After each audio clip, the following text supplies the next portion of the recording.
بیننده دیگری نوشتن که آیا وقتی که ما به قبرستان می رویم مرده ها صدای ما را میشنوند یا نمیشنوند؟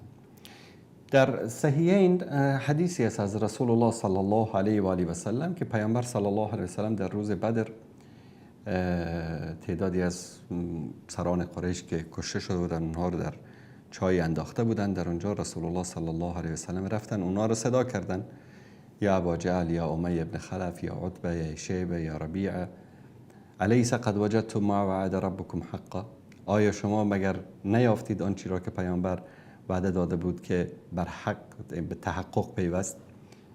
فانی وجدت ما وعد ربی حقا، من آنچه را که پیامبرم ربم الله متعال وعده کرده بود حق یافتم. عمر رضی الله تعالی عنه پرسید که یا رسول الله، شما دارید با اجسادی صحبت میکنید که روح ندارن. ایشان فرمودند والذی نفسی بیدی ما انتم باسمع لما اقول منهم. فرمودند که شما یعنی شنونده بهتر از اونها نیستید، یعنی اونها هم شنونده هستن و میشنون. علما در مورد این مسئله وقتی که صحبت میکنن در حدیث دیگری را که در صحیحین است میارن که از ام المؤمنین عایشه صدیقه رضی الله تعالی عنها روایت است که در مورد این روایت میفرمایند که ما قال رسول الله صلی الله علیه و سلم انهم لیسمعون الان ما اقول وقد وهم، یعنی ابن عمر توهم داشته در این مورد. انما قال انهم سيعلمون الان ما كنت اقول لهم انه حق.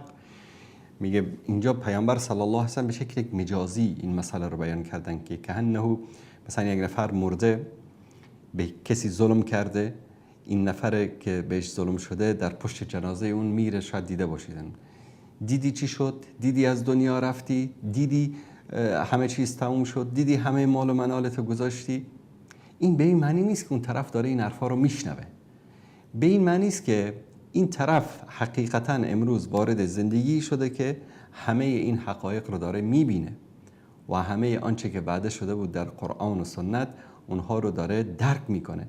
رسول الله صلی الله علیه و سلم برای اونها وعده عذاب داده بودن، برای اونها وعده آتش جهنم داده بودن و گویا که پیامبر صلی الله علیه و سلم میفرمایند که ببینید شما اون چیزی رو که وعده داده بود الله سبحانه و تعالی دارید میبینید، دارید میچشید.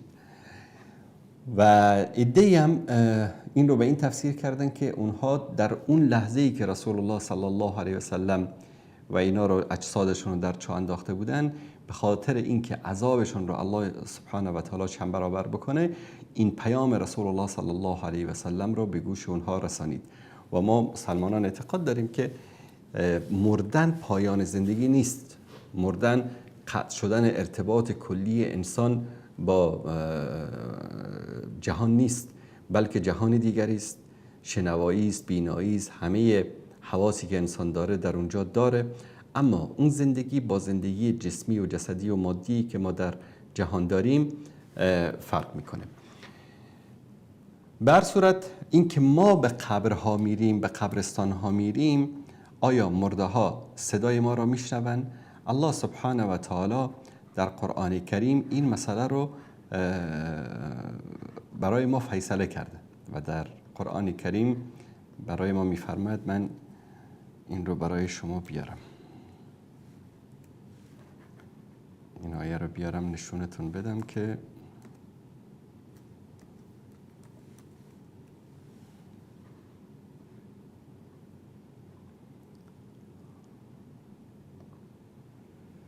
در سوره فاطر آیه 22 الله سبحانه و تعالی میفرماید و ما یستوی الاحیاء ولا الاموات. مرده ها با زنده ها برابر نیستن.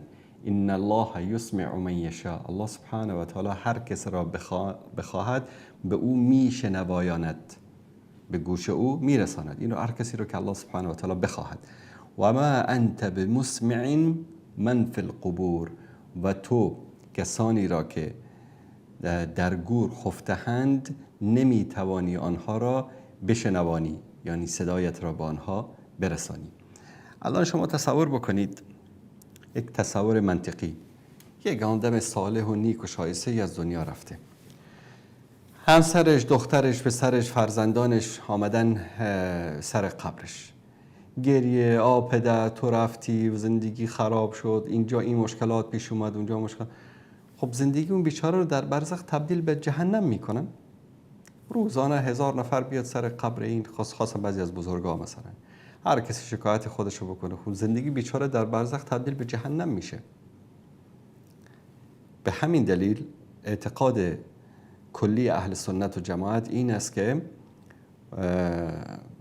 مرده ها در قبر نمیشنوند و اینکه کسانی که سر قبر اونها میرن دعایی میکنن یا صدایی میکنن، طلبی میکنن، اونها نمیشنون و پاسخ هم نمیدن.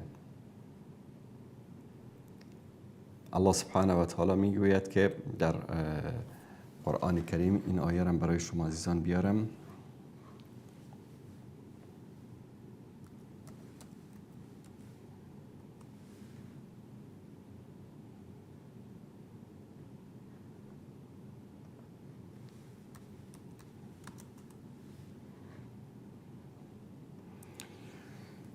الله متعال این آیه تقریبا در مورد که کی است؟ در مورد امامان، در مورد بزرگان، در مورد کسانی که مردم میرن اونها رو صدا میکنن، یا حسین، یا علی، یا امام رضا، یا عبدالقادر جیلانی، یا فلان یا علان.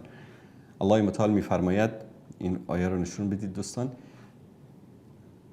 از اینجا بیایم، از اینجا. والذین تدعون من دونه، کسانی را که شما به غیر از الله میخوانید. به غیر از الله از رسول الله صلی الله علیه وسلم شروع میشه الی کوچکترین ذره‌ای که در دنیا هست. والذین تدعون من دونه، کسانی که به غیر از الله شما آنها را میخوانید. ما یملکون من قطمیر، مالک پوست نازک هسته خرما هم نیستند. ان تدعوهم لا یسمعوا دعاءکم، شما اینها را میخوانید دعای شما را نمیشنوند. ولو سمعوا، الا شما میگید میشنوند، مستجابوا لکم، اجابت نمی کنن.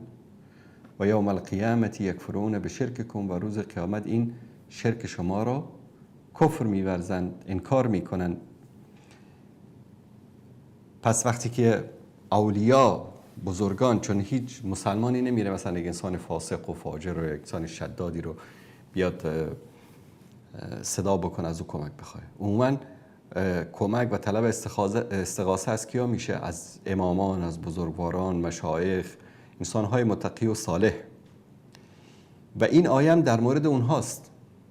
اینا در مورد کدام بوتی، سنگی، چوبی نیست که بعضیا فکر کردن که این آیه فقط در مورد بت هاست، چون در ادامه آیه میگه که و یوم القیامت یکفرون بشرککم، و روز قیامت این شرک شما رو چی میکنن؟ انکار میکنن.